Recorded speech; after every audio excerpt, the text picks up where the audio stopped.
The Run, Part 5. Missing. Anna was gone.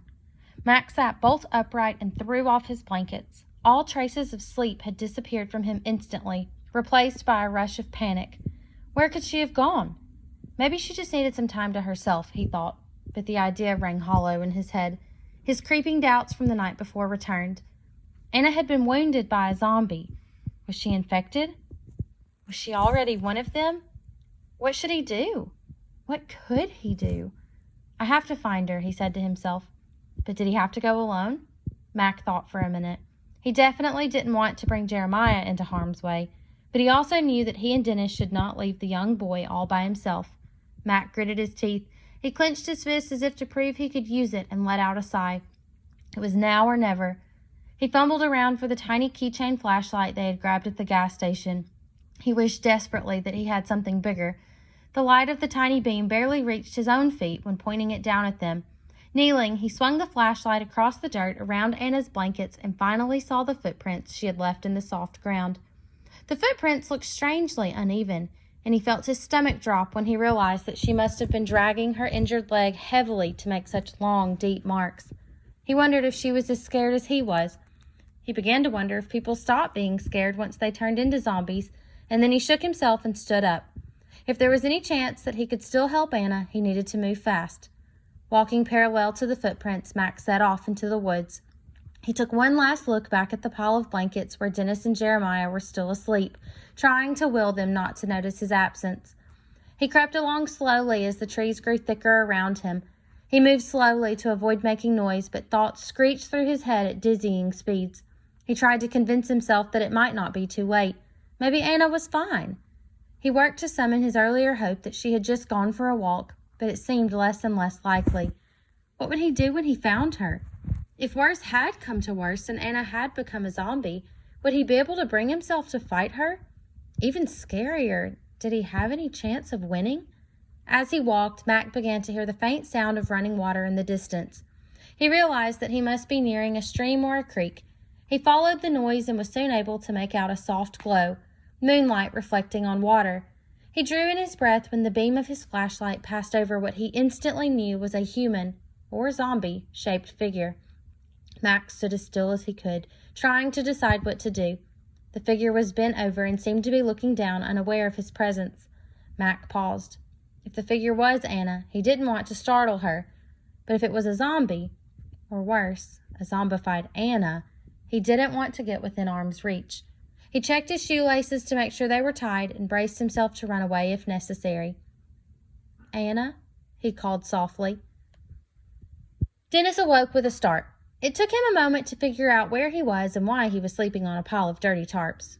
"Should have stayed asleep," he mumbled to himself as the grim details of the previous day came back to him. He thought about trying for some more rest, but his stomach objected with a loud growl. They had been too exhausted to eat before bed, and now he was starving. He shook Jeremiah gently. He could use the boy's help to get a fire going. Jeremiah only muttered and rolled over. Maybe Mac would be more cooperative. The hunger in his stomach turned into cold fear. Mac's blankets were empty, and he was nowhere to be seen. Anna was gone, too. He knew that Mac wouldn't have left without telling him unless something was seriously wrong. "Jeremiah," he hissed, "you have to get up now. Something's wrong."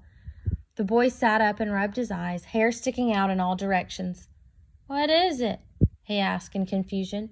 "Mac and Anna," Dennis replied. "They're gone." Jeremiah blinked. "Maybe they went for a walk?" he suggested hopefully. Dennis shook his head. He didn't want to alarm Jeremiah, but there was no time for false hope. He considered the possibilities. Had zombies gotten to Mac and Anna while they were sleeping? He doubted it. Zombies weren't known for their stealth. He definitely would have woken up to their loud groans and heavy, clumsy footsteps. And that meant that Mac and Anna must have left of their own will. But why? He shook his head again.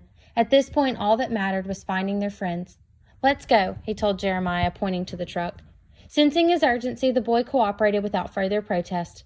He gathered an armful of blankets and secured them to the bed of the truck with the ratty old rope that had held the bundle together.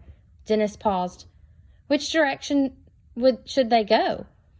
As Jeremiah hopped into the truck's passenger seat, Dennis strode over to collect the blankets that Mac and Anna had slept in. There was no point in abandoning their few supplies. As he bent to gather them up, he spotted the imprint of a shoe in the dirt. Tracks! Just one pair of footprints at first, starting from Mac's blankets, and then another starting from Anna's. Dennis frowned. Where they joined up, the two sets of footprints were strangely close together. Too close for two people to have been walking next to each other at the same time. One of them must have left the camp first, and then the other followed later. But why? Brow furrowed, Dennis hurried to the truck. He remembered how worried Mac had been the night before, even after they had used the hand sanitizer to clean Anna's wound. He hadn't seemed to share Dennis's relief that the sanitizer would kill any germs that might cause an infection. Infection. The word rang in Dennis's head. Of course. Anna had been injured by a zombie. Wasn't that how the plague spread? Was she a zombie now? If so, would she infect Mac too? Dennis leaped into the driver's seat and peeled out, tires whirring against the soft dirt. He steered the truck along the path of footprints as quickly as he could amid the thickening trees. The bumpy ground jolted in the old truck around, and Jeremiah squealed as a particularly nasty bump lifted him straight off his seat and practically out the window. Buckle up, Dennis ordered. This ride may get even bumpier.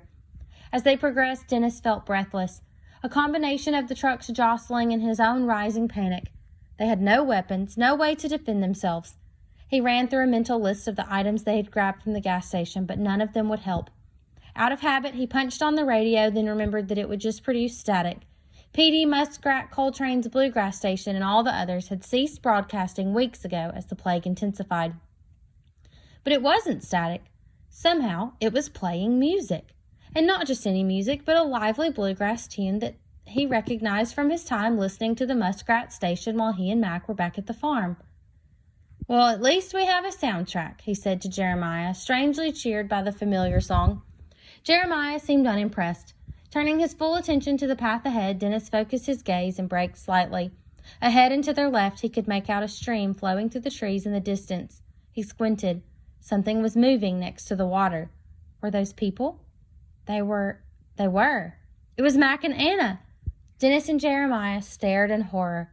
Anna had a hand firmly around Mac's throat.